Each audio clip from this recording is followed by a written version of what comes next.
జనజ్వాల news YouTube channel like, share, subscribe చేయండి. తాజా వార్తలను చూడండి.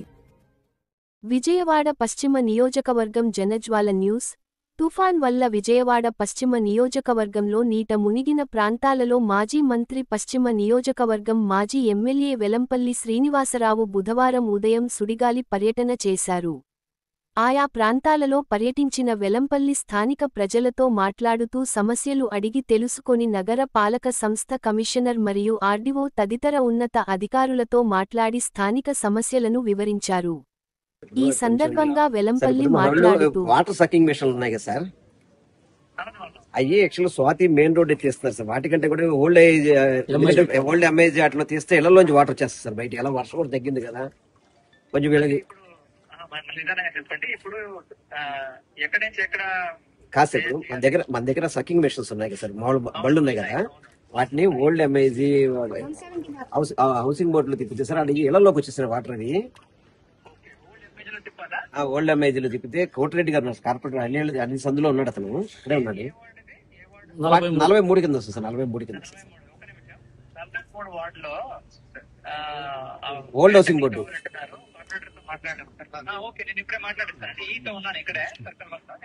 తర్వాత కొంచెం ఇళ్లలో కూడా వాటర్ వచ్చినాయి, కొంచెం సర్వే చేయించండి సార్. కొంచెం చాలా వరకు వచ్చినాయి, చేయించమని.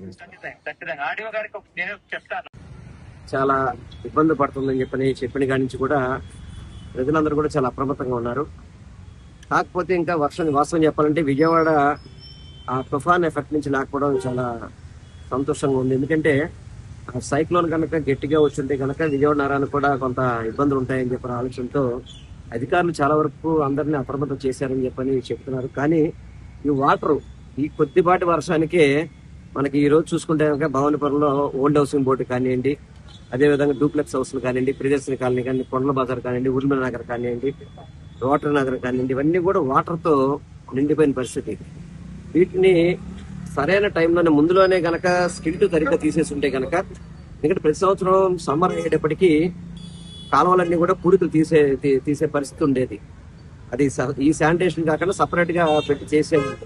కానీ అట్లా చేస్తుంటే కనుక ఈ వాటర్ కూడా వచ్చే పరిస్థితి ఉండేది కదా. ఎందుకంటే ఇవన్నీ కూడా రోడ్లు వేసి అంతా డెవలప్ చేసిన ఏరియా ఇదంతా కూడా. కాలువలు పూడికలు సరిగ్గా తీయకపోవడం వల్ల వచ్చిన ప్రాబ్లంతో ఈ చిన్నపాటి వర్షాలు కూడా. ఎందుకంటే మనం చెప్పుకోవడానికి గత 4 రోజుల నుంచి సైక్లోన్ చెప్పుకుంటాం, కానీ అది మన విజయవాడకి అంత పెద్ద ఎఫెక్ట్ చూపెట్టే పరిస్థితి లేదు. అయినా కానీ ప్రజలు ఇబ్బంది పడే పరిస్థితి. ముఖ్యంగా చెప్పాలంటే షాపుల్ని బలవంతంగా కట్టించేస్తారు. వాస్తవంగా ఎవరి కాళ్ళు రోజువారీ బతికేవాళ్ళు చాలా మంది ఉంటారు.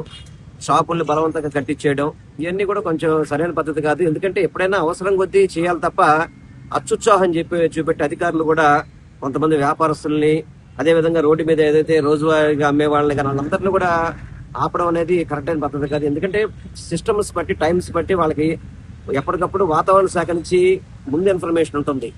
దాని ప్రకారం చేయాలి తప్ప ఎక్కడో ఇది బాగా జరిగిపోతున్న 6 రోజుల నుంచి భయభ్రాంతులు చేసే విధంగా, మామూలుగా చెప్పాలంటే భయభ్రాంతులు అయిపోయారు విజయవాడ నగర ప్రజలు కావచ్చు, ఆంధ్ర రాష్ట్ర ప్రజలందరూ కూడా. అదృష్టవాదాలతో ఆ దేవుడి దయతో అటువంటి ముప్పు మనకు తప్పింది. కానీ ఈ చిన్న ఇబ్బందులు కూడా లేకుండా ఉంటే బాగుంటుందని భావిస్తున్నాం. తప్పకుండా ఏదైతే త్వరితగతన ఇళ్లలోకి లోతట్టు ప్రాంతంలో ఉన్న వాటర్ కూడా త్వరితగతన నగరపాలక సంస్థ అధికారులు కావచ్చు, ప్రభుత్వ యంత్రాంగం కావచ్చు, ప్రతి ఒక్కళ్ళు కూడా త్వరితగత వాటిని బయటికి మూవ్ చేసి వాళ్ళందరికీ కూడా ఎవరైతే ఇళ్లలోకి వాటర్ ఉన్నాయో వాళ్ళందరూ కూడా నష్టపరిహారం ఇవ్వాలి. ఎందుకంటే వాళ్ళు దాదాపు 2-3 రోజులు పళ్ళకి వెళ్ళకపోవడం కానివ్వండి. ఎందుకంటే అదేవిధంగా వాళ్ళు ఇల్లు వదిలేసి పునరావాసాలకు వెళ్ళడం జరిగింది. వాళ్ళందరికీ కూడా నష్టపరిహారం ఇవ్వాలని చెప్పిన కూడా మేము వైఎస్ఆర్ కాంగ్రెస్ పార్టీ పట్ల డిమాండ్ చేస్తాం.